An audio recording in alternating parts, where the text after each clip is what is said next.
The SuperBox Ultra is a unique entertainment proposition that I haven't had the pleasure of trying before. The marketing lists some interesting specifications, and the SuperBox is an Android device designed to deliver the broadest entertainment options compared to any similar device on the market, as well as the ability to install and use official streaming services. Because the device is unlocked, it opens up far more options for personalization, including the ability to access an almost unlimited catalogue of content, but with a significant caveat. As an extension of my series on creating my own private media servers, I was curious to see how the device performed for everyday use in my home and explore some of the S7 Ultra's unique features too.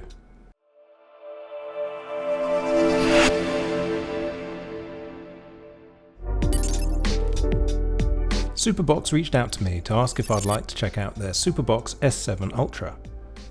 SuperBox is a lesser-known brand that manufactures streaming devices in the same category as Google TV and Amazon Fire TV. However, the big difference is that the SuperBox range is capable of doing much more. The SuperBox is designed for enthusiasts who like more control over their hardware with fewer limitations compared to off-the-shelf devices from big brands. While you can install and use the regular streaming and content apps, the SuperBox also enables installing apps that aren't available in the official app stores. One of the biggest selling points of the SuperBox range is that there are apps to give users access to an almighty range of entertainment channels, both live and video on demand. However, the use of some of those apps open up the user to potential issues with copyright infringement. SuperBox's position is that their range of devices are simply tools for users to access custom apps and content. The installation and responsibility for using those apps and content falls squarely on the user. The best analogy I came up with was that you can buy a car to drive on the road, but you can also drive the same car on the pavement or sidewalk at your own risk. On first startup, you'll be presented with a disclaimer that articulates this proposition. The SuperBox S7 Ultra is a platform, but how you use the platform is the responsibility of the owner. Outside of the issues around what content you can access, it's worth noting that the unlocked or rooted S7 Ultra natively supports a diverse array of niche applications found within the enthusiast communities online. Owners looking for more specific use cases are supported out of the box, and so the SuperBox range is an attractive proposition for power users. The S7 Ultra is the highest end option available from the SuperBox range. The unit itself is a very pleasing metal box to represent its more premium status along with its improved specifications, which I'll talk about later in this video. The size is also nice and compact, measuring approximately 16cm by 10cm and 2cm deep. It weighs approximately 500 grams. The front of the device has an LED panel which gives status updates and displays the time, and there's an LED status light as well. On the back are the main ports, starting with the USB-C power input for use with the included power supply. The S7 Ultra also supports compatible IR blaster technology. If you want to streamline your setup and hide your device out of view, you can connect the IR blaster extension here and feed it to a visible location in your setup so that the remote can still control the S7 Ultra. There's a legacy 3.5mm jack for older TVs which you can connect with necessary third-party hardware as required. The S7 Ultra supports HDMI 2.1, which is needed for up to 6K playback at the marketed 60 frames per second. However, most users will be mostly utilising it for 4K playback. I did run into one issue with the included HDMI cable, which wasn't quite up to the job for 4K playback in my own personal setup, but I'll explain that later in the video. The S7 Ultra includes a 1GB Ethernet connection, which is standard for most devices in this category. However, the S7 Ultra also features Wi-Fi 6 compatibility, utilising the two giant antennas. The final port on the back is the optical SPDIF for compatible legacy soundbars and receivers where your TV doesn't support at least HDMI 2.0, which features superior audio playback. On the side is a microSD slot that supports an additional 128GB of storage expansion. The S7 Ultra already boasts a significant 128GB of internal storage. The USB-C and USB-A 2.0 ports on the side enable you to connect additional peripherals such as a mouse and keyboard, but could also support an external hard drive. The primary use might also be for system updates where the S7 Ultra isn't connected to the internet. Finally, there's a pinhole reset button for factory resetting the device if required. The The device's technical specifications involve two areas: the hardware components themselves and the capacity of the software and the peripherals to effectively utilize the hardware. For a start, as you can see from the table, the SuperBox features double the amount of RAM compared to the top-of-the-range Fire TV devices. What's more, the onboard storage capacity is huge in comparison and resembles a phone capacity with 128GB compared to competitive devices. The processor is a lesser-known all-winner chipset. When comparing the SuperBox chipset to the Google TV and Fire TV hardware, the S7 Ultra doesn't support some technology that entertainment enthusiasts might be interested in. It's unable to play AV1 videos and doesn't support Dolby Vision, and lacks native support for some premium sound formats. For a majority of more casual users, those features won't necessarily make a difference to the experience of using the S7 Ultra.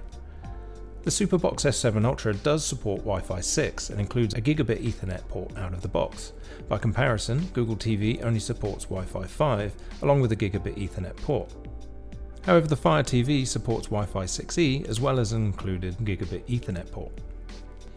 When it comes to the operating system and the compatibility with apps, one consideration is that by design, SuperBox supports something called Google Widevine L3 DRM, rather than the L1 status required for HD streaming on popular official apps. Google Widevine L3 is the lowest security tier for Google's digital rights management, or DRM. The system relies entirely on software for decryption and processing without hardware-based protection. This has a knock-on effect for streaming apps you install from the Google Play Store, which typically limits protected content playback to standard definition. However, it's worth noting that this is common in web browsers like Chrome and Firefox. I discuss this in more detail in the performance chapter of this video later on. However, private servers connected via Plex will be unaffected when it comes to full 4K resolution playback, with the exception of content encoded in AV1. Also, while the S7 Ultra does support HDR10, it does not support HDR10 Plus or Dolby Vision for HDR processing. Again, this is a limitation that won't affect casual users, but enthusiasts will notice if you have a compatible high-end TV. The SuperBox S7 Ultra doesn't support high bandwidth digital content protection or HDCP, a feature that will prevent it from playing high definition protected content. In short, because the S7 Ultra lacks HDCP, it cannot play high-definition content from services that require this security feature to prevent unauthorized recording. HDCP is something called a handshake protocol that occurs between the device and your TV over the HDMI cable. Its purpose is to prevent the video signal from being recorded by an intermediate device for licensing and copyright reasons. The lack of HDCP will mean that even official streaming apps will block certain content from playback via the S7 Ultra. For audio, the S7 Ultra can successfully pass through Dolby Atmos, Dolby Digital Plus, DTS Virtual X, but it will require to be connected to a receiver or soundbar that can process those protocols. However, the S7 Ultra doesn't pass through Dolby True HD, DTS HD Master Audio, DTS-X, or Dolby Surround, which will be a consideration for some owners.